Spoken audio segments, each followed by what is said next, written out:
La confianza en uno mismo. Ralph Waldo Emerson. Introducción. La confianza en uno mismo es uno de los ensayos más significativos de su autor, Ralph Waldo Emerson, y el más relevante desde el punto de vista filosófico y humanístico. La Declaración de Independencia Cultural de Estados Unidos constituye uno de los textos fundacionales no ya de la literatura de su país, sino de su historia y de su cultura en general. Se trata de un ensayo en el que se van trazando las aspiraciones a la emancipación cultural de su país respecto del viejo continente y en el que al mismo tiempo se vislumbran las características potenciales de la nueva nación. El título del ensayo es lo suficientemente explicativo en este sentido: la confianza en uno mismo, la separación consciente respecto de las tradiciones antiguas en tanto que dogmas, constituyen la marca identitaria del recién nacido país. No se trata, como se advertirá, de rechazar radicalmente el legado del pensamiento mundial, y decimos mundial porque Emerson conocía bien tanto la filosofía europea como la asiática, y las demás en menor medida. Lo que el autor propugna es una independencia que permita abrir un espacio de pensamiento nuevo y libre, no incompatible con el anterior, en el cual releer a los clásicos y aplicar sus ideas a un mundo que se abre y que en poco tiempo encarnará la modernidad en todos sus aspectos. Basta con ver las citas que abren este y otros muchos ensayos suyos para comprobar hasta qué punto Emerson volvía la vista atrás en busca de la sabiduría. No hay confianza en uno mismo sin conocimiento del pasado. Con todo, el ensayo no está exento de polémica, sobre todo en lo que se refiere a las ideas políticas que implícitamente propugna. Con frecuencia se ha acusado a Emerson de ser un individualista radical, en ocasiones hasta el extremo, y de tolerar, o, al menos, no denunciar directamente el pragmatismo político-económico de su país, favorecido durante décadas por cuestiones tan dramáticas como la esclavitud y la ausencia de derechos civiles. Aquí me permito remitir al lector a los libros de dos grandes expertos en la obra de Emerson, Len Guyen y David M. Robinson, para comprobar hasta qué punto esto no es más que una falacia basada en lecturas superficiales y prejuicios establecidos desde hace ya mucho contra la generación romántica y el idealismo. Debemos entender este ensayo, como tantos otros de su autor, como una exhortación al crecimiento personal y a la confianza en los valores propios, pero decir que esos valores surgen del vacío o del capricho constituye una desvirtuación de su pensamiento en toda regla, además de un intento de convertir a Emerson en lo que no es. En otras palabras, no hay ética sin valores e independencia, pero tampoco sin cultura y conocimiento compartido. La confianza en uno mismo. Nete quae siberis extra. El hombre es su propia estrella, y el alma que sea capaz de engendrar un hombre honesto y perfecto gobernará sobre toda la luz, toda la influencia, todo el destino. Para él, nada llegará demasiado pronto o demasiado tarde. Nuestros actos son nuestros ángeles, nuestro bien o nuestro mal, las sombras fatales que caminan a nuestro lado. Epílogo a la fortuna del hombre honesto, de Beaumont y Fletcher. Leía yo el otro día unos versos compuestos por un pintor de renombre que me resultaban originales, nada corrientes. Sea cual sea el asunto, el espíritu siempre percibe una advertencia en esa clase de versos. El sentimiento que infunden tiene más valor que las ideas que contienen. En eso consiste el genio, en creer en tu propio pensamiento, creer que lo que es verdadero para ti en tu corazón lo es también para los demás. Otórgale voz a la convicción que late en tu interior y ésta adquirirá un significado universal, pues lo íntimo, con el tiempo, se transforma en lo general, y nuestro primer pensamiento volverá a nosotros con las trompetas del día del juicio. Por muy familiar que les sea la voz de la mente a cada uno de ellos, el gran mérito que concedemos a Moisés, Platón y Milton consiste en que todos ellos reducen a la nada libros y tradiciones enteras, y escriben no lo que piensan los hombres sino lo que piensan ellos mismos. la persona debe aprender a detectar y atender ese destello de luz que cruza el interior de su mente en lugar de admirar el lustre del firmamento con sus bardos y sabios. Sin embargo, el hombre rechaza su propio pensamiento sin dudarlo, y lo rechaza porque proviene de sí mismo. En cada obra del genio reconocemos los pensamientos que hemos descartado, vuelven a nosotros con una cierta majestuosidad ajena.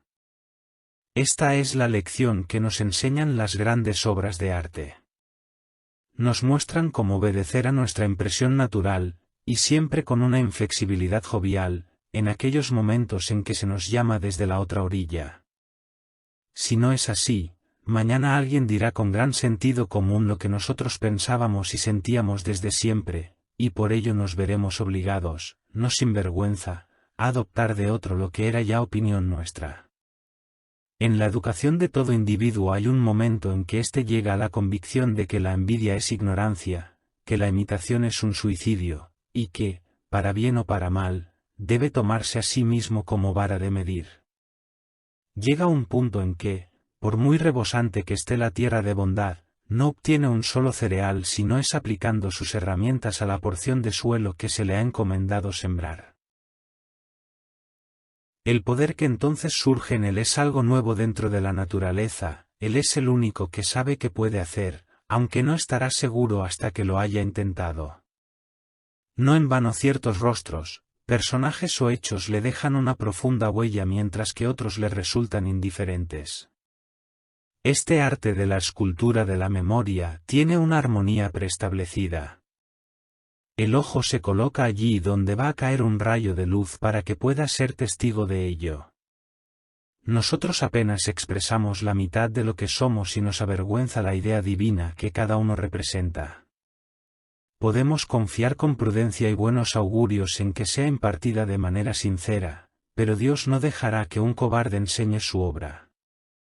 Un hombre solo reposa y se alegra cuando ha puesto toda su alma en su trabajo, cuando lo ha hecho lo mejor que sabía, y sin embargo, lo que ha hecho o dicho de otra manera no le dejará descansar. Es un desahogo que no desahoga, el genio le abandona en el intento, y en tal caso las musas, la inventiva y la esperanza ni se le acercan. Confía en ti mismo, cada corazón vibra según esa cuerda de hierro. Acepta el lugar que la divina providencia te ha otorgado, la sociedad de tus contemporáneos, la cadena de los sucesos. Así lo han hecho los grandes hombres, como niños, se han encomendado al genio de sus tiempos, y su entendimiento ha manifestado que aquello que en realidad merece la pena se encontraba a su lado, trabajando a través de sus manos y dominando su ser. Ahora somos hombres y debemos aceptar con la mayor altura de miras el mismo destino trascendental, no somos menores ni inválidos resguardados en un rincón, ni tampoco cobardes que huyen ante la revolución, sino guías, redentores y benefactores que siguen el todopoderoso esfuerzo y que superan el caos y la oscuridad. Qué bellos son los oráculos que nos brinda la naturaleza en este texto, reflejados en los rostros y el comportamiento de los niños, de los infantes e incluso de los necios. Ninguno de ellos muestra una mente dividida y rebelde, ni desconfianza hacia los sentimientos propios cuando la aritmética valora las fuerzas y medios contrarios a nuestro propósito. Sus mentes son completas, su mirada todavía no ha sido conquistada y cuando miramos sus rostros nos desconcertamos. La infancia no se aviene a nada, todas las cosas se adaptan a ella, y así un bebé hace que 4 o 5 adultos parloteen y jueguen con él. Al igual, Dios ha dotado a la juventud, la pubertad y la madurez con idéntica picardía y encanto, las ha hecho envidiables y graciosas, y de ese modo cuando alcanzan firmeza sus pretensiones no deben dejarse de lado. No penséis que la juventud carece de fuerza porque no nos hable directamente. Prestadle atención. Si escucháis en la habitación de al lado su voz os llegará con suficiente claridad y vehemencia. Parece que sabe dirigirse a sus contemporáneos. Sea tímida u osada, sabrá cómo convertirnos a todos los adultos en algo innecesario. Esa impasibilidad del joven que sabe que siempre tiene un plato caliente en su mesa y que, como si se tratase de un señor, declina decir algo amable para ganarse nuestra admiración, no deja de ser una sana actitud de la naturaleza humana. Un joven en un salón es lo mismo que una baraja en una casa de juego, independiente, irresponsable, mira desde mi rincón a las gentes y las cosas que pasan por allí, los juzga a todos según sus méritos, y con la rapidez del niño, los califica como buenos, malos, interesantes, tontos, elocuentes o pesados. Para nada le interesan las consecuencias ni los intereses, nos da un juicio independiente y genuino. Debes cortejarle tú, no él, a ti. Sin embargo, el adulto es, por así llamarlo, prisionero de su propia conciencia. En el momento que actúa o habla para el público se convierte en un individuo comprometido, analizado según la simpatía o el odio de centenares de otras personas cuyos afectos debe tener en cuenta a partir de ahora. No hay remedio para eso. Ojalá pudiese regresar a la neutralidad. ¿Quién pueda dejar atrás las promesas y después de haber tenido la perspectiva anterior, pueda mirar de nuevo desde una inocencia sin afectos, prejuicios ni sobornos? Ese debe ser un coloso. Dará su opinión acerca de todos los asuntos pasajeros, los cuales, al aparecer no como algo personal sino necesario, se clavarán como dardos en el corazón del ser humano y le atemorizarán. Hay voces que podemos oír en soledad, pero que se desvanecen en cuanto ponemos un pie en el mundo. En todas partes la sociedad se convierte en una conspiración contra la individualidad de cada uno de sus miembros. No es más que una sociedad anónima en la que, para asegurar mejor el pan de cada accionista, sus integrantes se ponen de acuerdo para quitar la libertad y la cultura a los comensales. La virtud más solicitada es la conformidad, la confianza en uno mismo es su antagonista. Esa sociedad no valora las realidades ni los creadores, sino los nombres y las costumbres. Aquel que quiera ser un hombre habrá de ser un inconformista. Quien desee ganarse las palmas inmortales no debe detenerse ante el nombre de la bondad, sino que debe explotar, si de verdad eso es bondad. Al final, nada hay más sagrado que la integridad de tu propia inteligencia. Si te absuelves de ti mismo, entonces tendrás el apoyo del mundo entero. Recuerdo que una vez, siendo yo joven, tenía que dar respuesta a un estimado tutor que no paraba de importunarme con las viejas doctrinas de la Iglesia. Cuando le pregunté, ¿qué tengo que hacer con las tradiciones sagradas si vivo enteramente desde mi interior?, mi compañero sugirió que, esos impulsos pueden venir de lo más bajo, no de lo más alto. Yo le contesté, no creo que así sea, pero si soy hijo del diablo, entonces viviré de él. No hay ley que pueda ser más sagrada que la de mi propia naturaleza. El bien y el mal no son más que conceptos que fácilmente transferimos a esto o aquello, pero lo único bueno es lo que prolonga mi naturaleza, y lo único malo es lo que va contra ella. Un ser humano debe estar al lado de sí mismo ante cualquier oposición, como si todas las cosas fuesen inmateriales y efímeras excepto él. Me avergüenza pensar con qué facilidad capitulamos ante las banderas y las palabras, ante grupos numerosos e instituciones muertas. Cada individuo decente y persuasivo me afecta y me conmueve más que aquello que resulta correcto. Yo mismo debería caminar erguido y con energía, y debería decir la verdad sin importar las circunstancias. ¿Debemos permitir que la malicia y la vanidad se disfracen de filantropía? Si un fanático se lanza a la lucrativa causa del abolicionismo y se me acerca para contarme las últimas noticias sobre Barbados, no sé por qué no debería decirle: dedica tu amor a tus hijos, también a los leñadores del bosque, ten una buena naturaleza y sé modesto, alcanza la gracia y no trates de barnizar esa ambición cruel y poco caritativa que tienes con una inverosímil ternura hacia camaradas que están a miles de millas de aquí. El amor por lo lejano es un insulto hacia tu país. Semejante recibimiento sería sin duda áspero y descarnado, pero la verdad es más bella que el cariño fingido. Vuestra bondad ha de tener espinas, o de lo contrario no será nada. La doctrina del odio debe invocarse como contrapunto a la doctrina del amor cuando ésta consiste en quejidos y lloriqueos. Cuando el genio llama mi nombre, dejo de lado a mis padres, a mi mujer y a mis hijos. Podría escribir la palabra capricho en el dintel de la puerta, aunque espero que haya algo más que capricho en esto, pero no podemos gastar todo el día en dar explicaciones. Yo no os diré el motivo por el que busco o evito tener compañía. Por igual, no me digáis vosotros, como hizo hoy mismo un buen hombre, que es mi obligación mejorar la situación de todos los pobres. ¿Acaso son mis pobres? Yo le digo al filántropo estúpido que solo a regañadientes puedo darle $1 o 1 centavo a aquellos que me pertenecen tan poco como yo les pertenezco a ellos.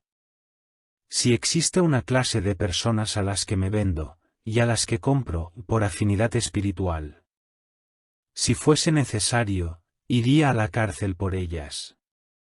Sin embargo, y aunque confieso no sin sonrojo que en ocasiones cedo y doy $1 para esa extraña caridad popular vuestra, para la educación que dais en esas universidades de bobos, para lugares de encuentro que ahora mismo no sirven para nada, para dar limosnas a los necios y a millares de casas de auxilio. Es cierto que se trata de $1 envenenado que las más de las veces tengo la integridad de ahorrarme. Según la apreciación popular, las virtudes son más una excepción que una regla. Ahí iba un hombre con virtudes. Las personas llevan a cabo lo que se llama una buena acción, ya sea un acto de coraje o de caridad, de la misma manera que pagan una multa por no haber aparecido en la exhibición diaria. Sus obras no son más que una apología o un debilitamiento de su existencia en el mundo, igual que los inválidos y los locos han de pagar un precio más alto. Sus virtudes son realmente una carga. Yo no quiero expiar mi culpa, quiero vivir. Mi vida tiene valor por sí misma, no está hecha para el espectáculo. La preferiría mucho antes aunque fuese menos variada, pero genuina y equilibrada, que rutilante e insegura. Quiero que sea firme y dulce, que no necesite dietas ni transfusiones. Te pido que me muestres ante todo que eres un hombre, pero rechazo que lo hagas recurriendo a las acciones. Yo ya he aprendido que es lo mismo llevar a cabo una acción elevada que renunciar a ella. No puedo consentir el tener que pagar por un privilegio al que tengo derecho por naturaleza. Por muy escasos y limitados que sean mis talentos, yo existo, y no necesito el testimonio secundario mío o de mis compañeros. Todo lo que debo hacer es aquello que me concierne, no lo que los demás creen. Esta regla, que resulta tan dura en la existencia real como en la vida intelectual, funciona como distinción entre la grandeza y la mezquindad. Y más dura resultará cuando os topéis con quienes dicen saber mejor que tú, cuál es tu obligación. En sociedad es fácil vivir de la opinión de los demás, mientras que en soledad es fácil vivir de la nuestra propia. No obstante, un gran hombre es aquel que cuando está en medio de la multitud sabe salvaguardar la independencia de la soledad con perfecta gracia. La objeción principal a someterse a costumbres que ya os parecen muertas es que dispersan vuestras fuerzas. Os hacen malgastar el tiempo y difuminan la huella de vuestro carácter. Si sustentas a una iglesia muerta, o cooperas con una sociedad basada en una Biblia muerta, o votas por un gran partido, ya sea a favor o en contra del gobierno, o pones tu mesa como lo haría una mera sirvienta, entonces me resultará difícil descubrir qué clase de persona eres bajo tantas máscaras. Además, obviamente, toda esa fuerza se resta de tu vida auténtica. Si, por el contrario, haces tu trabajo, sabré reconocerte. Haz tu trabajo y te reforzarás a ti mismo. La persona ha de saber que la conformidad es el juego de la gallinita ciega. Si conozco a qué secta perteneces, conozco tus argumentos de antemano. Cuando oigo a un predicador anunciar que el tema de su sermón será la conveniencia de una de las instituciones de su iglesia, de inmediato sé que no va a decir ni una sola palabra nueva y espontánea. Estoy convencido de que a pesar de su mucha palabrería acerca de la necesidad de examinar los fundamentos de la institución, ni él mismo va a hacerlo. Sé que se ha prometido a sí mismo mirar solo hacia una parte, aquella que le está permitida no como hombre sino como pastor. No es más que un fiscal reprimido. Y la arrogancia del púlpito es la peor hipocresía. Pues bien, muchos son quienes se han vendado los ojos con este, o aquel pañuelo, quienes se han adherido a una de estas opiniones generales. Esta sumisión no les hace falsos en unos pocos asuntos ni autores de unas pocas mentiras, sino que son falsos en todo. Ninguna de sus verdades es remotamente una verdad. Su 2 no es el 2 real, ni su 4 es el 4 real. Cada palabra que dicen es una desilusión, aunque no sabemos por dónde empezar a corregirles. Mientras tanto, la naturaleza se da prisa en procurarnos el uniforme del partido al que nos hemos de unir. Así comenzamos a tener siempre la misma expresión en la cara y adquirimos poco a poco la misma mueca de estupidez. En particular, hay una experiencia humillante que no para de causar estragos, incluso en la historia general, me refiero a la tonta mueca de admiración, a la sonrisa que forzamos cuando estamos en compañía poco agradable y para contestar en una conversación que no nos interesa en absoluto. Los músculos, que no se mueven espontáneamente, lo hacen según una voluntad mezquina, se tensan a todo lo largo del rostro y dan una sensación de lo más desabrida. Si eres un inconformista, el mundo te castiga con su repulsa. Por ello, el individuo ha de aprender a valorar un gesto áspero. Los transeúntes le miran con recelo, ya sea en público o en casa del amigo. Si esta versión tuviese origen en un odio o una resistencia iguales a las suyas, bien haría en volverme a casa con el rostro triste, pero el gesto antipático de la multitud, al igual que su rostro amable, no tiene un motivo profundo, sino que se lo ponen y quitan según sople el viento o les diga el periódico. Aun así, el descontento de las gentes es más imponente que el del Senado o la universidad. Para un hombre firme es muy sencillo tolerar la ira de las clases cultivadas. La de estas es una ira decorosa y prudente, pues se trata de clases en sí muy vulnerables. Sin embargo, cuando a esa ira femenina se añade la indignación de las demás gentes, cuando se levantan los pobres y los ignorantes, cuando la fuerza bruta y reflexiva que yace en el fondo de la sociedad ruge y se alza, hacen falta unos hábitos de la magnanimidad y la religión dignos de un Dios para tratarla como una fruslería sin importancia. El otro temor que nos hace huir de la confianza en nosotros mismos es nuestra coherencia, esto es, el respeto hacia los actos y palabras del pasado. Los ojos ajenos no tienen más datos para valorar nuestra trayectoria que los hechos pasados, y somos reacios a defraudarlos. A pesar de todo, ¿por qué deberíamos mantener la cabeza sobre los hombros? ¿Cómo arrancar este cadáver de la memoria sin contradecir algo que dijiste en este o aquel lugar? Imagínate que te contradices, ¿qué pasa entonces? Una de las reglas de la sabiduría parece ser el no guiarse solamente por la memoria, ni siquiera en actos de pura memoria, sino juzgar el pasado a través del millar de ojos del presente y vivir siempre un día nuevo. En tu metafísica has privado de personalidad a la deidad, y sin embargo, cuando surjan los sentimientos devotos en el alma, dótales de alma y vida aunque tengas que disfrazar la figura de Dios con colores y formas. Abandona tu teoría igual que José dejó su capa sobre la adúltera, y márchate. El duende de las mentes simples es la incoherencia, la misma que adoran los políticos, filósofos, y clérigos más pobres. Si un espíritu grande posee consistencia, ya no le resta nada más por hacer. Puede dedicarse por entero a sí mismo y a su sombra. Di lo que piensas hoy con palabras austeras, y de la misma manera mañana di lo que piensas aunque contradiga lo que has dicho hoy, así te asegurarás de que todos te malinterpreten. Es por ello tan malo, que le malentiendan a uno. Incomprendidos fueron Pitágoras, Sócrates, Jesús, Lutero, Copérnico, Galileo, Newton, y todos los demás espíritus puros y sabios que se han encamado en el mundo. Ser grande consiste en ser incomprendido. Supongo que nadie puede violar su propia naturaleza.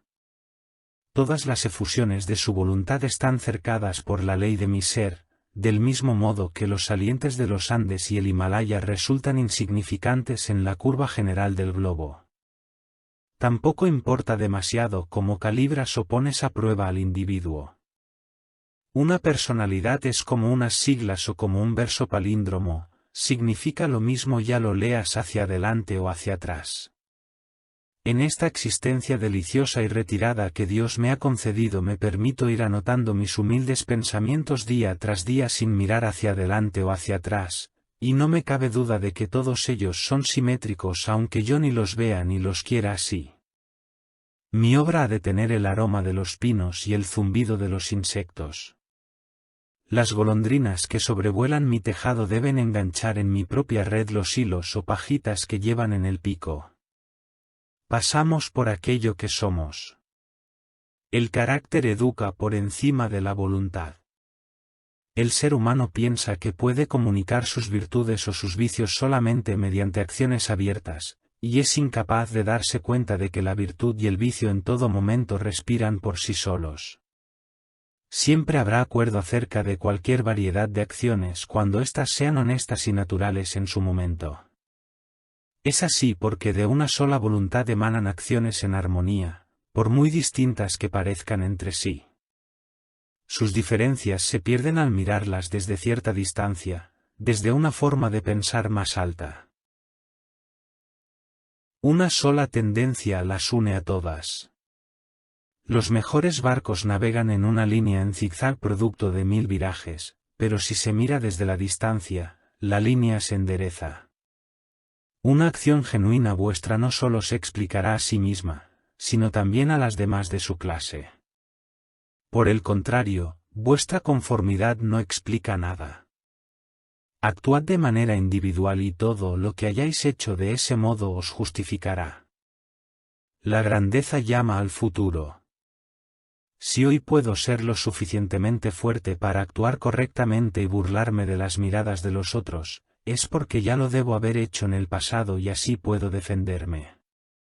Sea como fuere, actúa bien en este momento. Si desechas las apariencias podrás hacerlo. La fuerza del carácter es acumulativa. Los días virtuosos del pasado obran su fuerza en el presente. ¿De qué, si no, se compone la majestuosidad de los héroes del Senado y de la campaña que tanta imaginación ha colmado? La conciencia de tener detrás de sí todo un tren de días memorables y de victorias, días que arrojan una luz uniforme sobre aquel que viene a actuar después y al cual vigila una escolta de ángeles. Eso es precisamente lo que enciende el trueno en la voz de Chatham, lo que otorga dignidad al porte de Washington, y lo que hace que América se refleje en los ojos de Adams. El honor nos resulta venerable porque no es efímero, es siempre una virtud antigua. Hoy lo reverenciamos porque no pertenece al presente. Le tenemos afecto y le rendimos homenaje porque no constituye una trampa para nuestro amor y nuestra ofrenda, sino que depende de la persona, se deriva de ella, y por eso pertenece a una casta vetusta e inmaculada, incluso cuando se muestra en una persona joven. Espero que nuestros días pronuncien las últimas palabras sobre la conformidad y la coherencia. A partir de aquí, dejad toda esa palabrería para las revistas y la mofa. En lugar de oír el gong de la comida, percibamos el silbido de un flautín espartano. No hagamos reverencia ni pidamos perdón nunca más. Si hoy viene un gran hombre a comer a mi casa, no quiero agradarle yo, sino que quiero que él desee agradarme. Yo representaré a la humanidad, y aunque quiero hacerla amable, antes quiero hacerla verdadera. Encaremos y frenemos la sutil mediocridad y la escuálida felicidad de los tiempos. Lancémosle a la cara a las modas, al comercio y a los oficios el hecho incontestable de la historia, que allí donde trabaja cada ser humano hay un pensador y actor noble y responsable, que el hombre verdadero no pertenece a ningún otro lugar ni época, sino que es el centro de las cosas. Allí donde está él, está la naturaleza. Nos valora a nosotros, a todos los hombres y todos los hechos. De ordinario, cada individuo de la sociedad nos recuerda a algo o a alguien. La personalidad y la realidad no evocan nada en absoluto, pues toman el lugar de la creación misma. El ser humano ha de tener tal magnitud que convierta las circunstancias en algo irrelevante. Cada hombre auténtico es una causa, una nación y una era, precisa de un espacio, de números y tiempo infinitos para conseguir su propósito, de tal modo que la posteridad parecerá seguir sus pasos como una retahíla de clientes. Nace alguien llamado César y durante siglos tenemos el Imperio Romano, nace Cristo, y millones de almas crecen y se aferran a su genio de tal manera que se le llega a confundir con la virtud misma y con el potencial de la humanidad. Una institución es la sombra alargada de un individuo, la vida monacal, lo es del eremita Antonio, la Reforma, de Lutero, el cuaquerismo, de Fox, el metodismo, de Wesley, el abolicionismo, de Clarkson. El propio Milton se refería a Escipión como la cumbre de Roma. Toda la historia se despliega a partir de la biografía de unas pocas figuras sólidas y austeras. Dejad entonces que el individuo encuentre su propia valía y así mantendrá todas las cosas bajo su dominio. No le permitáis que espíe o robe, ni tampoco que ande de un sitio a otro escondiéndose como si fuese un mendigo, un bastardo o un intruso, en un mundo que existe para él. Sin embargo, el hombre de la calle, que no encuentra en su interior un valor que se corresponda con la fuerza necesaria para construir una torre o esculpir un dios de mármol, se siente como un desheredado cuando mira obras semejantes. Para él, un palacio, una estatua o un libro caro, tienen un aire lejano y prohibido, como si fuese un carruaje muy vistoso que parece decirle, ¿y tú quién eres? Muy al contrario, son todas cosas suyas, reclaman su atención y piden que sus facultades se muestren y tomen posesión de ellas. El cuadro aguarda mi veredicto, no tiene control sobre mí, sino que soy yo quien ha de decidir si merece el elogio. Recordad aquella fábula en la que cogían a un borracho de la calle, lo llevaban a casa de un duque, lo aseaban y vestían y después le metían en la cama de éste, tras lo cual, a la mañana siguiente, todos le trataban con la pompa digna de un duque y le contaban que había estado fuera de sus cabales. Pues bien, esta historia debe su fama al hecho de que simboliza a la perfección el estado del ser humano, que en el mundo actual no es sino un borracho que de vez en cuando se despierta, hace uso de su razón y se da cuenta de que en verdad es un príncipe. Nuestras lecturas son pobres y aduladoras. En lo que atañe a la historia, nuestra propia imaginación nos engaña. Los reinos y la nobleza, el poder y la clase social, forman un vocabulario más llamativo que ese John, o Edward, particulares que viven en sus pequeñas casas y trabajan todos los días. Sin embargo, los asuntos vitales son los mismos para todos, y la suma de todos ellos nos da el mismo resultado. ¿Por qué tanta deferencia hacia Alfredo, Skanderbeg y Gustavo? Imaginemos que fueron todos ellos hombres virtuosos. ¿Es que agotaron las virtudes? Lo que depende de tus actos privados hoy es tan grande como lo que aquellos dejaron tras sus célebres pasos públicos. Cuando un individuo particular actúa a partir de un punto de vista original, las acciones de los reyes le transfieren el esplendor de los caballeros. Al mundo lo han educado sus reyes, los cuales han hipnotizado los ojos de las naciones. Un símbolo de tal calibre nos ha enseñado la reverencia mutua que el hombre ha de tener con los demás hombres. Esa lealtad gozosa con la que individuos de todo el mundo han soportado que sus monarcas, nobles o propietarios se guiasen según sus leyes particulares, que para juzgar a los hombres y las cosas tuviesen una escala distinta, que no pagasen sus privilegios con dinero sino con honor y que se creyesen representantes de la ley, constituye el jeroglífico mediante el cual han tenido oscura conciencia de sus derechos y su gallardía, lo cual es atributo de todos los hombres. El atractivo que ejerce toda acción original se explica cuando preguntamos acerca del motivo de la confianza en uno mismo. ¿Quién confía? ¿Sobre qué sujeto primigenio puede fundamentarse una confianza universal? ¿Cuál es la naturaleza y el poder de esa estrella que desafía la ciencia, ese astro sin paralelo ni elementos mensurables que arroja un haz de belleza incluso sobre acciones impuras y triviales siempre que aparece el más mínimo rastro de independencia? Estas preguntas nos llevan a ese manantial que llamamos espontaneidad o instinto, que es esencia del genio, la virtud y la vida. A esta sabiduría primigenia la denominamos intuición, mientras que todo lo que viene después son enseñanzas. En esta fuerza primera y profunda encuentran su origen común todas las cosas, incluso aquellos hechos remotos que la ciencia no alcanza. Esto sucede porque el sentido de la existencia que, sin saber cómo, se despierta en nuestra alma durante los momentos de calma no es diferente de los objetos, del espacio, de la luz, del tiempo del hombre, sino que con ellos forma una unidad, y obviamente proviene de la misma fuente de la que provienen la vida y el ser de estos. Primero compartimos la vida que hace que las cosas existan, tras lo cual pasamos a verlas como apariencias de la naturaleza y olvidamos que hemos compartido su causa. Ahí yace la fuente de la acción y del pensamiento. Son esos los pulmones de la inspiración que dota al individuo de conocimiento y que no puede ser negada sin hacer gala de impiedad y ateísmo. Nos hallamos en el regazo de una inteligencia inconmensurable que nos hace receptores de su verdad y de sus medios de acción. Cuando discernimos la justicia o la verdad no lo hacemos por nosotros mismos, sino que estamos dejando paso a sus rayos de luz. Si nos preguntamos de dónde procede, si tratamos de fisgonear en el espíritu que la origina, toda la filosofía resultará errónea. Todo lo que podemos asegurar es su presencia o su ausencia.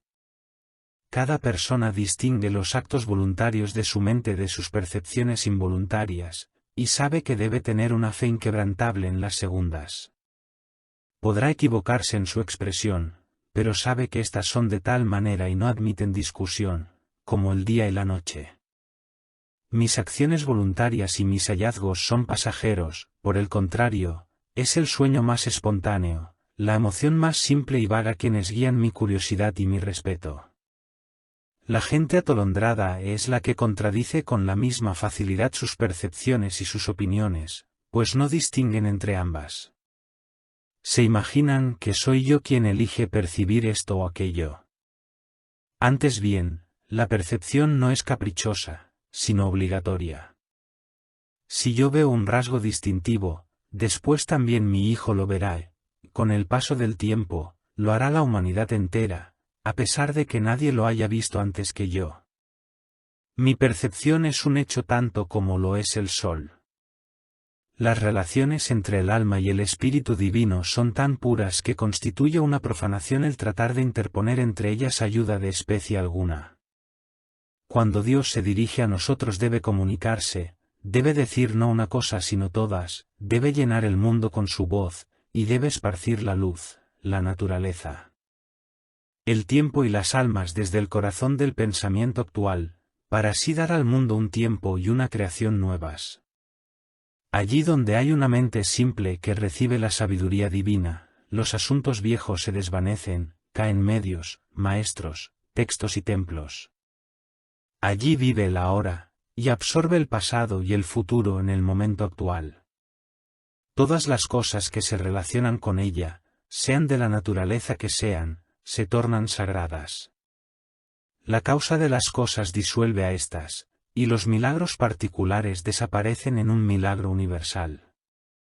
Así pues, nunca creáis a aquel que dice conocer a Dios y hablar con él, pues te remonta al vocabulario de alguna vieja nación, a otro mundo. ¿O es que la bellota es mejor que el roble, si éste es la consumación de aquella? ¿Es el padre mejor que el hijo al que ha legado su ser ya maduro? ¿Por qué, pues, tanta idolatría hacia el pasado? Los siglos no hacen sino conspirar contra la sensatez y la autoridad del espíritu. El tiempo y el espacio no son más que matices de color creados por el ojo, mientras que el alma es la luz. Donde llega ésta, se abre el día; donde deja de estar, llegó la noche.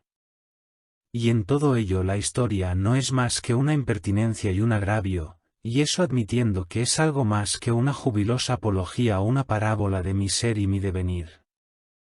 El hombre es tímido y no cesa de pedir disculpas. Ya no camina erguido, ni se atreve a decir, yo pienso, o yo soy, sino que se limita a citar a algún santo o erudito. Siente vergüenza ante una brizna de hierba o una rosa en flor. Estas rosas que brotan bajo mi ventana no hacen referencia a otras anteriores ni mejores, son las que son, existen con Dios en este día. Para ellas no existe el tiempo. Solo está la rosa, que es perfecta en cada instante de su existencia. Antes de que florezca un capullo, su vida al completo entra en acción; en la flor ya no hay nada más, mientras que en la raíz desnuda yace todo. En todo momento su naturaleza queda satisfecha, al igual que ella satisface a la naturaleza. Sin embargo, el hombre no hace más que posponer o recordar. No vive en el presente; bien sus ojos sienten nostalgia del pasado, bien anda de puntillas tratando de adivinar el futuro e ignorando las riquezas que le rodean. No puede ser dichoso ni fuerte hasta que viva con la naturaleza en el presente, más allá del tiempo. Esto debería haber quedado ya suficientemente claro. No obstante, podemos ver cuántos intelectos poderosos no se atreven a escuchar a Dios si no es a través de la palabrería de un David, un Jeremías o un Pablo. Raras veces ponemos un precio tan alto a tan pocos textos, a tan pocas vidas. Somos como esos niños que repiten de memoria las frases de sus abuelas o sus tutores, y, conforme se hacen mayores, de los personajes de talento que conocen, tratando desesperadamente de recordar las palabras exactas que un día dijeron. Tiempo después, cuando adoptan el punto de vista que aquellos expresaron, llegan a entenderlos y pueden abandonar esas frases, ya que cuando la ocasión lo requiera sabrán crear las suyas propias con igual conveniencia. Si vivimos de verdad, entonces podremos ver de verdad. Ser fuerte es tan sencillo para un individuo fuerte, como para el débil ser débil. Cuando sentimos una percepción nueva podemos descargar alegremente nuestra memoria de tesoros acumulados como si nos deshiciéramos de la basura vieja. Cuando el individuo vive con Dios, su voz es tan dulce como el murmullo de un arroyo o el susurro de los campos de maíz. Por ahora, la verdad más alta sobre este asunto todavía no se ha dicho, y posiblemente no puede decirse, pues todo lo que hablamos no es más que un recuerdo lejano de lo intuido. De mis pensamientos, el que más se puede acercar es el siguiente: cuando el bien se te acerque, cuando sientas la vida en tu interior, no será de la manera habitual, no distinguirás ya las huellas de otros, no verás el rostro de otro hombre ni oirás otro nombre; el modo, la idea y el beneficio serán totalmente extraños y nuevos. Dejarás de un lado el ejemplo y la experiencia. Tomarás el camino desde el hombre, no hacia él. Todos los que han vivido solo son consejeros ya olvidados. También el miedo y la esperanza quedarán atrás. Y es que hay algo mezquino incluso en la esperanza. En el momento en que llega la visión no hay nada que podamos llamar con propiedad gratitud ni gozo. El espíritu que se alza por encima de las pasiones contempla la identidad y la causalidad eterna, percibe la existencia propia de la verdad y lo recto, y entonces se calma con la conciencia de que todas las cosas siguen su curso apropiado.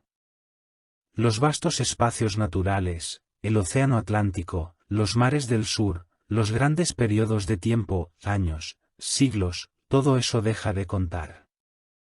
Esto que pienso y experimento constituye la base de todos los estados pretéritos de la vida y de sus circunstancias, al igual es el sustento del presente, de lo que llamamos vida y lo que llamamos muerte. Es la vida lo que tiene valor, no el haber vivido. El poder cesa en los momentos de reposo, pues reside en el momento de transición de un estado pasado a otro nuevo, en el paso del abismo, en el dardo que se dirige a su objetivo. El mundo odia esta realidad, esto es, que el espíritu deviene, ya que eso equivale a degradar el pasado para siempre, convertir todas las riquezas en migajas y toda reputación en vergüenza, contundir al santo con el maleante, y apartar a un mismo lado a Jesús, y a Judas. Si es así, ¿por qué hablamos tanto sobre la confianza en uno mismo? Donde quiera que esté presente el alma habrá un poder no satisfecho, sino activo. Opinar sobre la confianza es solo una manera pobre y externa de hablar. Es preferible hablar de aquello que confía, aquello que obra y que es. ¿Quién posee mayor grado de obediencia que yo me domina, aunque no levante un dedo? A su alrededor me muevo gracias a la gravitación de los espíritus. Cuando hablamos de una virtud eminente nos la imaginamos como algo retórico. Todavía no hemos sido capaces de advertir que la virtud significa altura, que por las leyes de la naturaleza un hombre o una compañía de hombres, maleables y permeables a los principios, deben conquistar y gobernar sobre todas las ciudades, las naciones, los reyes, los millonarios y los poetas que carecen de esa naturaleza. He aquí el hecho último al que rápidamente llegamos en este asunto, como en todos los demás, la resolución de todo en el siempre sagrado uno. La existencia en sí misma es el tributo de la causa suprema, de tal modo que la medida del bien se establece según el grado en que ésta penetra en las formas inferiores. Las cosas son reales en función de la virtud que contienen.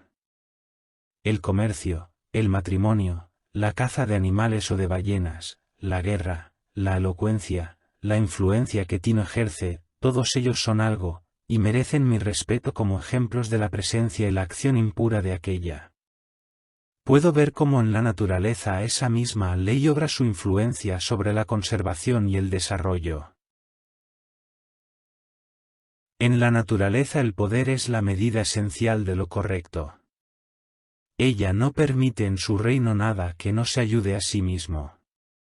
La creación y desarrollo de un planeta, su posición y órbita, el árbol torcido que se recupera del huracán o los recursos vitales de todo animal y vegetal son ejemplos de un espíritu autosuficiente y seguro de sí mismo. De este modo, todo se concentra. No seamos vagabundos y sentémonos en el hogar con la causa. Deslumbremos y confundamos a esa chusma de hombres y libros intrusos declarando con naturalidad el hecho divino. Obliguemos a los invasores a que se quiten los zapatos, pues Dios habita en esta casa. Dejemos que sea nuestra sencillez quien los juzgue, que sea la obediencia a nuestra propia ley quien revele la mísera naturaleza y fortuna de nuestros adinerados ciudadanos. Con todo, todavía somos una muchedumbre. El hombre no siente temor hacia sí mismo, ni a su genio se le aconseja que se quede en casa, que se ponga en contacto con el océano interior, al contrario, se marcha al extranjero para mendigar un vaso de agua de las fuentes de otros. Debemos caminar solos. Prefiero sentir el silencio que inunda la iglesia antes del servicio por encima de cualquier oración. Qué lejanas, qué serenas y castas parecen las personas rodeadas por un recinto o santuario. Sentémonos nosotros siempre. ¿Por qué deberíamos asumir los errores del amigo, la esposa, el padre o el hijo? ¿Es porque nos sentamos alrededor del mismo fuego o porque se dice que por nuestras venas corre la misma sangre? Todos los hombres tienen mi sangre, y yo tengo la de ellos, y no por eso voy a adoptar su misma postura ridícula y petulante, pues incluso llego hasta el punto de sentir vergüenza ajena. Vuestra soledad no debe ser mecánica sino espiritual, es decir, debe ser una elevación. Hay ocasiones en que se diría que el mundo parece confabularse para importunarnos con minucias cargadas de pompa. Amigos, clientes, niños, enfermedades, temores, necesidades, caridad, todos llaman a la puerta de tu refugio y te gritan: sal con nosotros. Tú has de mantener tu condición y no mezclarte con sus desórdenes. El poder que tienen los hombres para molestarme se lo he concedido yo con una débil curiosidad. Nadie se me puede acercar si no es a través de mis actos. Tenemos aquello que amamos, pero el deseo nos hace despojarnos del amor. Si no podemos alcanzar de inmediato la santidad de la obediencia y la fe, al menos resistamos ante la tentación. Entremos en estado de guerra, levantemos a Thor y Goden, el coraje y la constancia, en nuestras almas sajonas. En tiempos tan tímidos como los de hoy, eso se consigue diciendo la verdad. Reprimid toda hospitalidad y afecto falsos. No viváis esperando a esas gentes frustradas y frustrantes con las que conversáis. Decidles, oh padre, oh madre, oh esposa, oh hermano, oh amigo. Hasta ahora he vivido contigo por las apariencias. A partir de hoy, pertenezco a la verdad. Debéis saber que desde este momento no obedezco otra ley que no sea la eterna. En mí no encontraréis promesas, sino cercanía. Me esforzaré por alimentar a mis progenitores, por mantener a mi familia y por ser digno marido para mi esposa, pero estos vínculos he de consumarlos de un modo nuevo y nunca antes visto. Os hablo desde vuestras propias costumbres, pero debo ser yo mismo. Ya no puedo dividirme por vosotros, ni puedo exigiros a vosotros tal cosa. Si podéis amarme por lo que soy, entonces todos seremos felices. Si no podéis, buscaré merecer que lo hagáis. No esconderé mis gustos ni mis aversiones. Confiaré tanto en que todo lo que es profundo es también sagrado que no escatimaré fuerzas en hacer aquello que el corazón me señala y me deleita interiormente. Si eres de carácter noble, te amaré; si no lo eres, ni tú ni yo nos ofenderemos con cumplidos hipócritas. Si eres auténtico de un modo distinto al mío, sé fiel a tus compañeros que yo me buscaré los míos. No hago nada de esto con fines egoístas, sino con humildad y honradez. Por mucho que hayamos vivido entre mentiras, el objetivo mío, tuyo y de todos los hombres es vivir dentro de tu verdad. ¿Parece demasiado severo decir algo semejante en nuestros días? Pronto llegaréis a amar aquellos que dicta nuestra naturaleza; si seguimos los pasos de la verdad, ella nos rescatará sanos y salvos. No obstante, así causarás daño a esos tus amigos. Así es, mas no puedo vender mi libertad y mi poder para proteger su sensibilidad. Además, todo el mundo tiene momentos de lucidez en los que giran sus ojos hacia la región de la verdad absoluta, entonces me defenderán y obrarán como yo lo hago. El pueblo piensa que tu rechazo a los principios populares equivale a rechazar cualquier principio, esto es, que equivale al antinomianismo, de modo que hasta el sibarita más imprudente utilizará el nombre de la filosofía para disfrazar sus crímenes. Sin embargo, la ley de la conciencia permanece. Hay dos clases de confesionarios a los que podemos acudir para pedir la absolución. Puedes cumplir con tu obligación confesando de manera directa o de manera refleja. Piensa si has cuidado tus relaciones con tu padre, tu madre, tu primo, tu vecino, con tu ciudad, tu gato y tu perro. Comprueba si alguno de ellos puede reprenderte. Por mi parte, yo puedo dejar a un lado este principio reflejo y absolverme a mí mismo. Tengo mis propias reivindicaciones dignas y mi círculo perfecto, y éste no considera obligaciones las muchas exigencias que pasan por tales. Sin embargo, si soy capaz de descargarme de deudas podré arreglármelas sin el código popular. Si alguien cree que esta ley es demasiado relajada, que trate de cumplirla durante un solo día. En verdad muestra rasgos divinos quien es capaz de rechazar los argumentos habituales de la humanidad para aventurarse a confiar en sí mismo como dueño de sus acciones. Su corazón tiene que ser elevado, su voluntad fiel y su vista limpia para que de veras pueda erigirse en doctrina, sociedad y ley para sí mismo, pues el propósito más simple es para el tan fuerte como la necesidad imperiosa lo es para otros. Si alguien tiene en cuenta estos aspectos referentes a lo que llamamos sociedad, comprobará cuán necesaria resulta esta ética. Diríase que le han arrancado la fibra y el corazón al hombre, y por eso se ha transformado en un quejica temeroso y abatido. Tenemos miedo a la verdad, a la fortuna, a la muerte y a cada uno de nosotros mismos. Nuestra era no produce individuos extraordinarios y perfectos. Queremos hombres y mujeres que renueven la vida y nuestra situación social, pero vemos que la mayoría de las figuras son poco solventes, que no pueden satisfacer ni sus propias necesidades, que su ambición excede con mucho su fuerza práctica, y que continuamente se inclinan para suplicar. Nuestra vida doméstica es digna de un mendigo, ni siquiera hemos elegido nuestras artes, nuestras actividades, nuestros matrimonios o nuestra religión, sino que la sociedad lo ha hecho en nuestro lugar. Somos soldados de salón. Rehuimos la difícil batalla del destino, que es donde nace la fuerza.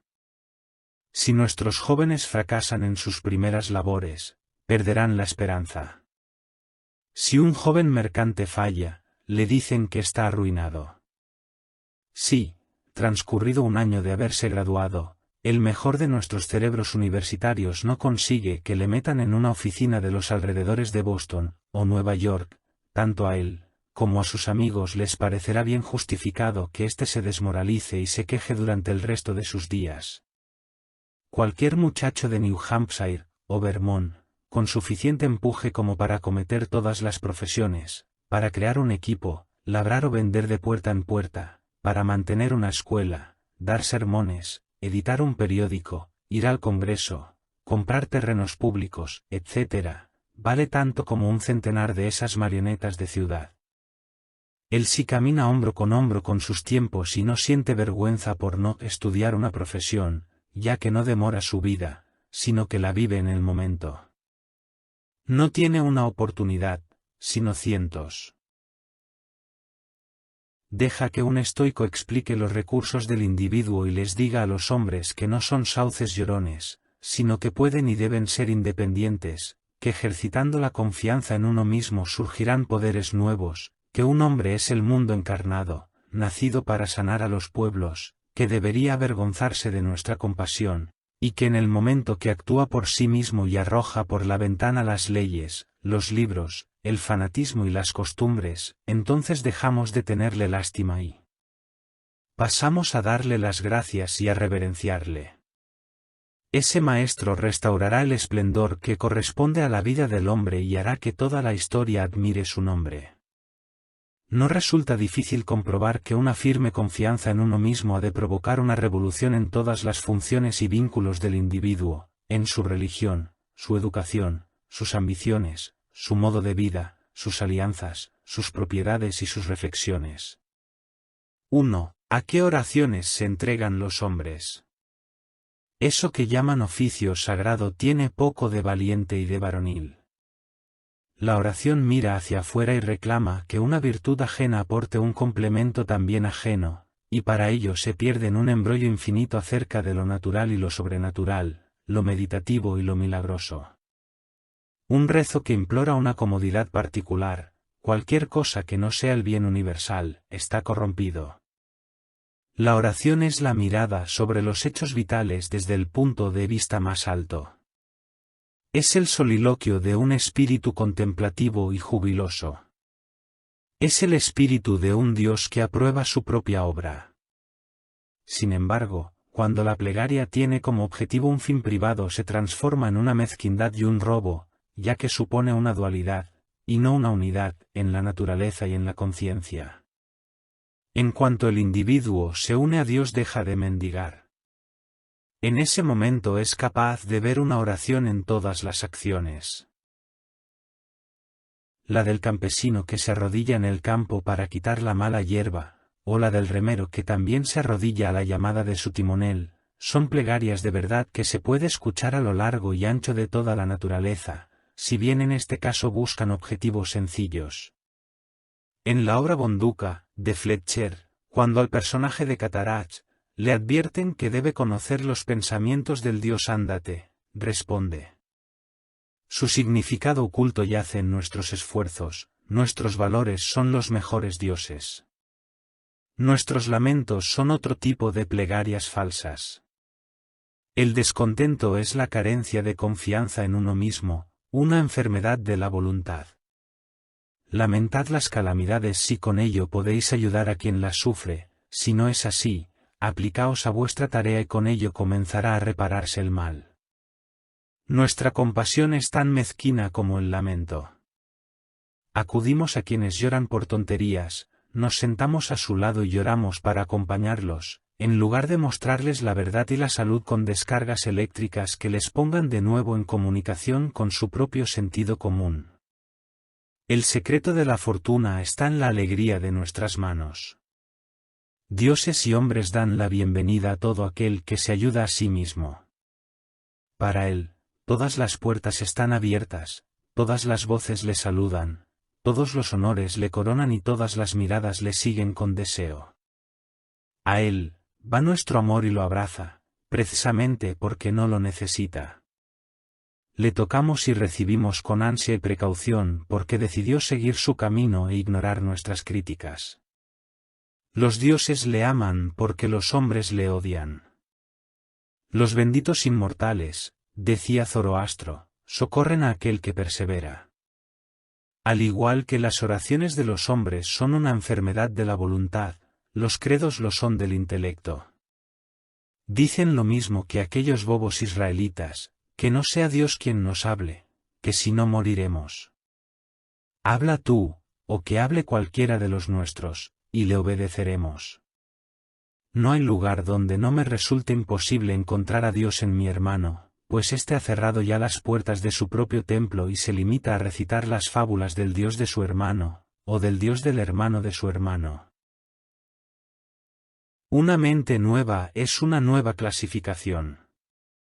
Si esta mente posee una actividad y una fuerza fuera de lo común, ya sea un Lavoisier, Hutton, Bentham, o Furia, impondrá su clasificación a los demás, y de ahí nacerá un nuevo sistema. La satisfacción del discípulo es proporcional a la profundidad del pensamiento y a la cantidad de objetos que éste toca y deja al alcance de aquel. Esto se puede comprobar fácilmente en los dogmas y en las iglesias, que también son clasificaciones de un espíritu poderoso al actuar sobre las ideas básicas del deber y de la relación entre el hombre y el Altísimo. Tal sucede con el calvinismo, el cuaquerismo, o los seguidores de Swedenborg. El creyente lo somete todo a la nueva terminología y por ello experimenta el mismo placer que siente esa niña que aprende botánica mientras ve un campo nuevo con nuevas plantas. Durante un cierto tiempo, el discípulo creerá que su inteligencia ha aumentado gracias al estudio de la mente de su maestro. Sin embargo, las mentes simples idolatran las clasificaciones, las hacen pasar por fines en sí mismos y no por instrumentos provisionales, de tal modo que los muros del sistema y los del universo se les mezclan allá en el horizonte. Creen que los astros cuelgan del arco que construyó su maestro. No pueden entender por qué vosotros, seres extraños, deberíais tener derecho a mirar, ni siquiera entienden que vosotros también sabéis mirar. Deben habérselas ingeniado para robarnos la luz. No se dan cuenta de que la luz, azarosa e indómita, penetrará en todas las casas, incluso en las suyas. Dejadles que graznen y crean que les pertenece. Si son honrados y actúan correctamente, pronto su nuevo redil se quedará estrecho y bajo, crujirá y se ladeará, se pudrirá y desaparecerá, y esa luz inmortal, renovada y alegre, brillando con millones de esferas y colores, resplandecerá sobre el universo como si se tratase de la primera mañana. 2. La falta de una cultura propia hace que la superstición de viajar, cuyos ídolos son Italia, Inglaterra y Egipto, fascine a todos los americanos cultos. Quienes convirtieron a Inglaterra, Italia o Grecia en objetos de veneración para la imaginación lo hicieron quedándose donde estaban, como si fuesen el eje de la tierra. En las horas de empuje sentimos que el deber es nuestro sitio. El alma no es un viajero.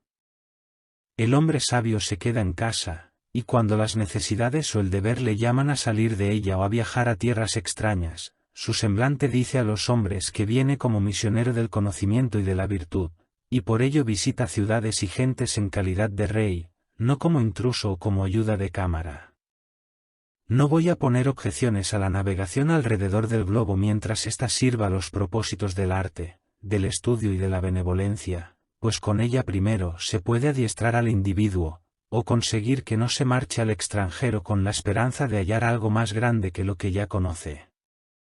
Quien viaja por pasatiempo o para conseguir lo que no tiene se aleja de sí mismo y, por muy joven que sea, envejece entre objetos viejos.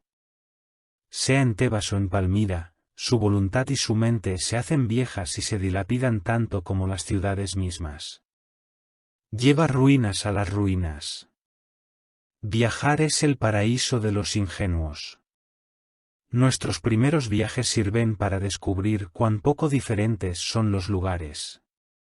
En mi propia casa puedo soñar que me embriaga la belleza de Nápoles y Roma, y gracias a eso me abandona la tristeza.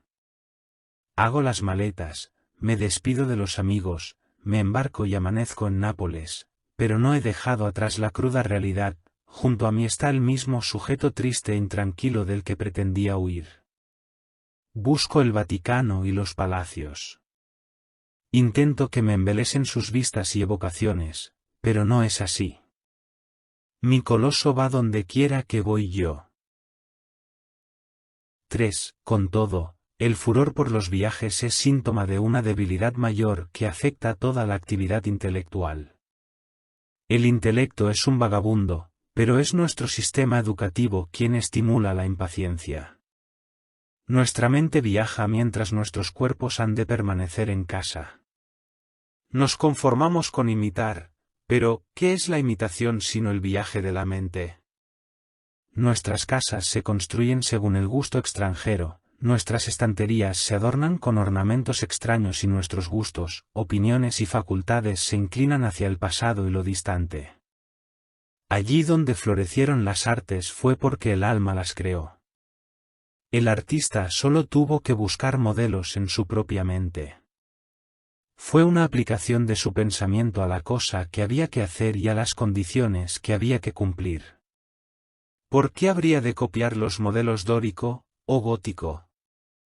La belleza, la proporción, la grandeza de pensamiento y la expresión austera nos resultan tan cercanas a nosotros como a cualquiera. Y si el artista americano estudia con confianza y devoción qué es lo que tiene que hacer y tiene en cuenta el clima, la tierra, la duración del día, las necesidades de la gente, los hábitos y formas del gobierno, entonces será capaz de crear un hogar en que quepan todos ellos, y de paso satisfará el gusto y los sentimientos.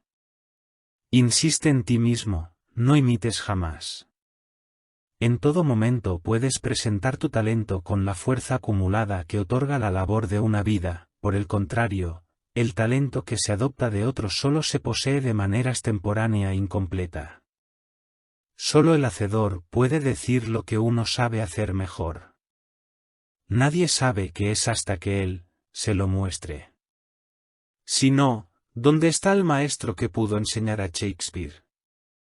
Y el de Franklin, Washington, Bacon o Newton. Todo gran hombre es único. El escipionismo de Escipión es precisamente la parte de la que no podemos apropiarnos. Shakespeare nunca emergerá del estudio de sus obras. Haz aquello que se te ha asignado y no podrás esperar ni arriesgarte demasiado. En este momento te aguarda una frase tan valiente y sublime como el escoplo de Fidias, la espátula de los egipcios, o la pluma de Moisés, o Dante, aunque distinta de todas ellas.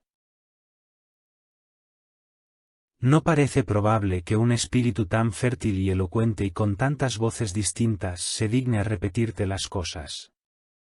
Sin embargo, si puedes oír a estos patriarcas podrás responderles con el mismo tono de voz, pues el oído y la lengua son dos órganos de una misma naturaleza. Habita en las regiones sencillas y nobles de tu vida, obedece a tu corazón y llegarás a reproducir de nuevo el antemundo. 4. Si nuestra religión, nuestra educación y nuestro arte dirigen la mirada al extranjero, lo mismo ocurre con el espíritu de nuestra sociedad. Todos los hombres alardean de haber contribuido al progreso de la sociedad, y sin embargo el hombre no ha progresado nada. La sociedad no progresa nunca. Cuando avanza por un lado es para retroceder por otro. Está en continua transformación, es bárbara, civilizada, cristiana, opulenta o científica, pero estos cambios no constituyen una mejora. Por cada cosa que se nos concede tenemos que entregar algo. La sociedad se enriquece con artes nuevas a costa de perder instintos antiguos.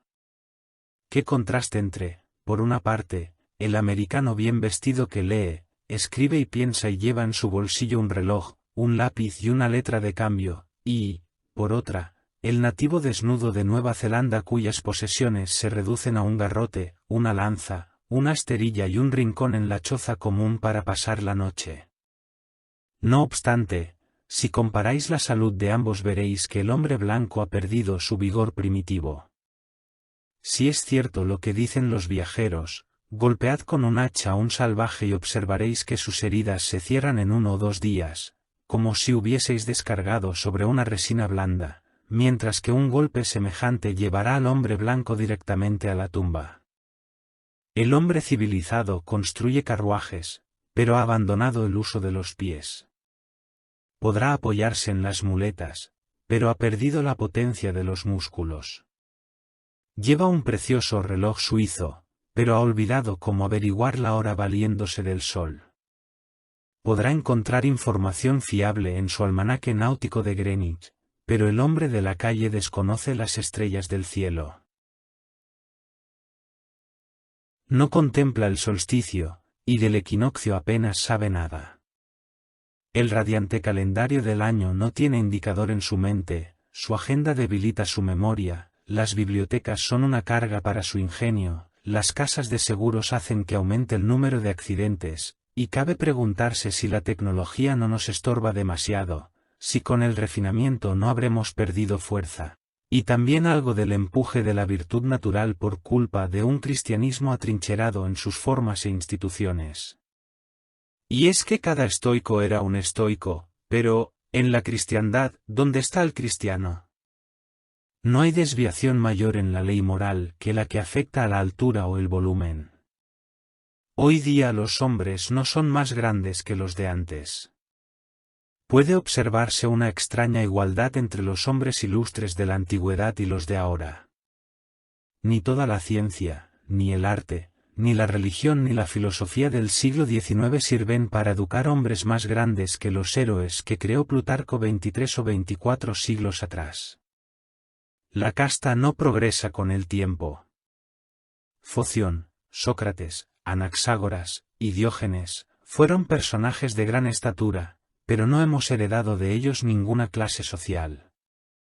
A aquel que pertenece a su clase no se le suele llamar por el nombre de aquellos, sino que tiene el suyo propio y es a su vez fundador de su propia institución. Las artes y los inventos de cada época constituyen el ropaje de las mismas, mas no fortalecen al individuo. Quizá el daño que causan las máquinas perfeccionadas compensará sus bienes. Hudson y Bering consiguieron tantas cosas con sus barcos de pesca que asombraron a Peary y a Franklin, cuyo equipamiento ya había agotado los recursos de la ciencia y el arte. Galileo solo necesitó unos simples anteojos para descubrir una serie de fenómenos celestes más soberbios que cualesquiera que se hayan visto después. Colón encontró el Nuevo Mundo navegando en una carabela. Resulta curioso comprobar cómo los medios y las tecnologías que se presentaban entre el clamor de los elogios hace unos años o unos siglos, caen en desuso y desaparecen cada cierto tiempo. El genio retoma al hombre esencial. Consideramos los progresos en el arte de la guerra como un triunfo de la ciencia, sin embargo, Napoleón conquistó Europa utilizando el sistema del vivac, que consiste en alimentarse solamente del valor, sin ninguna otra ayuda externa. Según las casas, el emperador mantenía que resultaba imposible formar un ejército perfecto, si a los soldados no se les quitan las armas, los almacenes, los comisarios y los vehículos, y al modo romano, se les entrega una ración de trigo para que lo trituren en sus manos y se hagan ellos mismos su pan. La sociedad es una ola. La ola avanza, pero el agua de la que está compuesta no. La misma partícula no se eleva desde el valle hasta la cresta. Su unidad es sólo una apariencia. Las personas que forman hoy una nación morirán el año que viene y se llevarán con ellos sus experiencias. Así, la confianza en la propiedad, incluyendo la confianza en los gobiernos que la protegen, también denota falta de confianza en uno mismo. Hace tanto tiempo que los hombres han apartado la mirada de sí mismos y de las cosas que han llegado a contemplar las instituciones religiosas, cultas y civiles como defensores de la propiedad, y desprecian toda crítica hacia aquellas porque creen que son ataques a esta. Miden el valor de las personas por lo que poseen, no por quienes son. A pesar de ello, el nuevo respeto por la naturaleza propia hace que el hombre culto sienta vergüenza de sus posesiones. Sobre todo odia lo que tiene si considera que es accidental, que le ha llegado por herencia, por donación o mediante un delito. Entonces siente que eso no es poseer, que nada le pertenece, que sus bienes no tienen vínculos con su ser, sino que simplemente los conserva porque no hay ladrón ni revolución que se los arrebate. Pero la naturaleza del hombre consiste en adquirir constantemente, y lo que adquiere es una propiedad viva que no está expuesta a los legisladores. Las multitudes, las revoluciones, el fuego, la tormenta o las bancarrotas, sino que está en constante renovación allí donde respira el ser humano. Tu parte de la vida, decía el califa Alí, va siempre detrás de ti, así que deja de andar buscándola. Nuestra dependencia respecto de estos bienes ajenos nos conduce a un respeto servil por los números. Los partidos políticos celebran asambleas populosas. A medida que aumenta la concurrencia, los millares de ojos y brazos nuevos que saludan a cada nueva agrupación, la delegación de Essex, los demócratas de New Hampshire, los liberales de Maine, permiten que el joven patriota se sienta más fuerte que antes. Al igual, los reformistas convocan asambleas donde se vota y se toman decisiones por aclamación. Amigos míos, Dios no se acercará y habitará en vosotros por medios semejantes. En el momento en que un hombre deja de lado todo el apoyo externo es cuando le veo fuerte y predominante. Cada vez que tiene que recurrir a su estandarte se hace más débil. ¿Acaso un individuo no es mejor que una ciudad? No le pidas nada al hombre, pues en un mundo en eterno cambio es tu columna firme la que debe aparecer como sustento de todo aquello que te rodea. Aquel que sabe que el poder es innato, que entiende que la debilidad proviene de buscar la bondad fuera de sí mismo, y sabiéndolo, se lanza a su propio pensamiento, es quien puede caminar erguido, gobernar sus extremidades y obrar milagros, igual que quien camina apoyándose en los pies es más estable que quien lo hace sobre la cabeza. Así pues, utilizad aquello que llamamos fortuna. Muchos son quienes juegan con ella y lo ganan todo o lo pierden todo, depende de la rueda. Pero tú has de entender que tales ganancias son ilícitas y debes desenvolverte en la causa y el efecto, que son los dignatarios de Dios. Trabaja y adquiere dentro de la voluntad, así retendrás la rueda de la fortuna y no tendrás que temer sus giros. Una victoria política, una subida de los alquileres, la recuperación tras una enfermedad o el regreso del amigo ausente son hechos que nos colman de alegría, y con buena lógica piensas que tras ellos han de venir días propicios. No te lo creas. Nada que no seas tú puede darte paz. Nada que no sea el triunfo de los principios. La confianza en uno mismo, 1841, de Ralph Waldo Emerson, 1803 a 1882, es, junto con Experiencia, el ensayo filosófica y humanísticamente más relevante de su autor. Definido por Oliver Wendell Holmes, como, la Declaración de Independencia Cultural, de Estados Unidos, constituye uno de los textos fundacionales no ya de la literatura de su país, sino de su historia y de su cultura en general.